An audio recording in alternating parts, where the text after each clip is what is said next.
So first of all, I mean, year end 2024. Okay.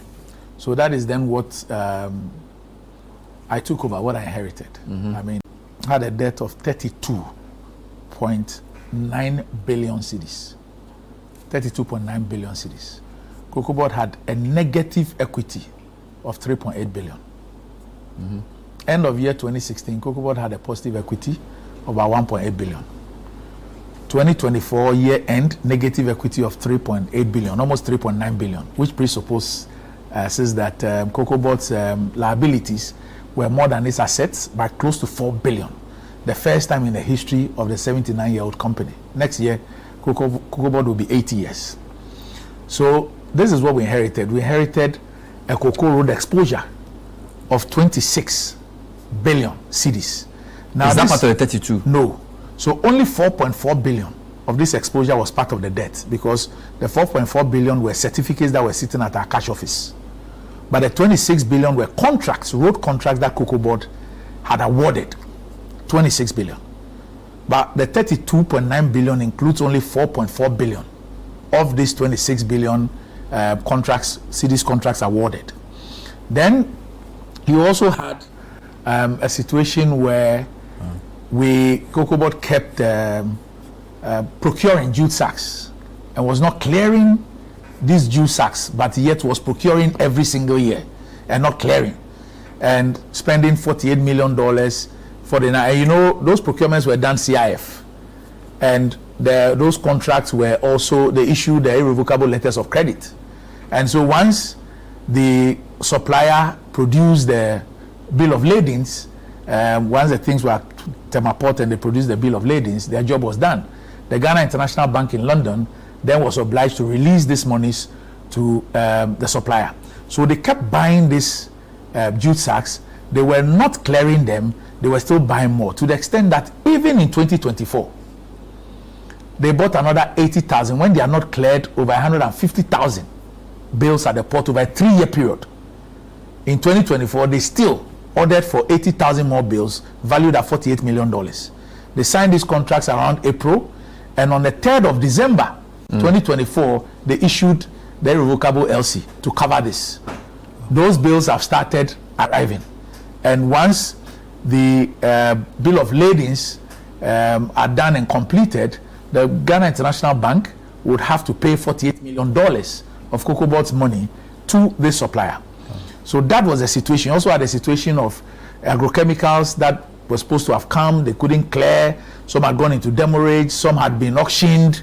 You had reports of some of these products being seen on markets somewhere in West Africa, some other parts in Africa, in Ghana, and all that. You also had, you know, rollover contracts. So in 2023, 2024, you know how the syndicated loans are done. So you have a situation where there is a crop forecast, and then there is a price forecast. So let's say there's a crop forecast of 600,000 tons for the year. Then there's probably maybe also a price forecast of $5,000 over the season. Now, Cocobod would look at how much it requires to purchase the crop for the year. Okay. And so on the basis of that, it will then authorize the cocoa marketing company to go and sign contracts to that value. So let's say if Cocobod needs $2 billion to buy the crop, it will then ask CMC to perhaps go and sign contracts for, let's say, 500,000 tons out of the 600,000, at not less than $5,000. Now, CMC will then go and sign these contracts with the buyers of the crop. Now, these contracts are what Cocobod will take to the consortium of banks, the syndicated banks, as collateral. And it's on the basis of the value of these contracts that the banks, the syndicated banks, will then give out a loan to Cocobod. Now, in 23-24, Cocobod failed to honor 333,767 tons of cocoa that it had sold to these buyers at an average of $2,600. So these are forward sales? Yes, $2,600. But it failed. It could not supply them. The first time in the history of Cocobod. So these were rollovers priced at $2,600. that we inherited at a time when cocoa prices had shot up. So this was a big challenge. So what it meant was that you then had to use high price cocoa to then service this contract. Because you had been logging at 2006. 600. And cocoa prices were then at 12, 11, 10, and 9. And that is also where when the syndicated loan collapsed, the 23-24. So 24-25, Cocobod actually issued a request for proposal, and the banks did not respond. So they had forward sold cocoa, but they didn't have the liquidity. They didn't have the cocoa. The cocoa to Yes. supply. So it was rolled over to the next season. And this cocoa had been sold at 2,600. So when the high price came, you couldn't even benefit from the high price? No. In fact, we even ended up making losses. Because then the price which was given to the farmer, the farm gate price, the producer price for the farmer, was $3,100. But have you been able to clear that backlog in the first year? We cleared 235. We cleared 235 in the first year.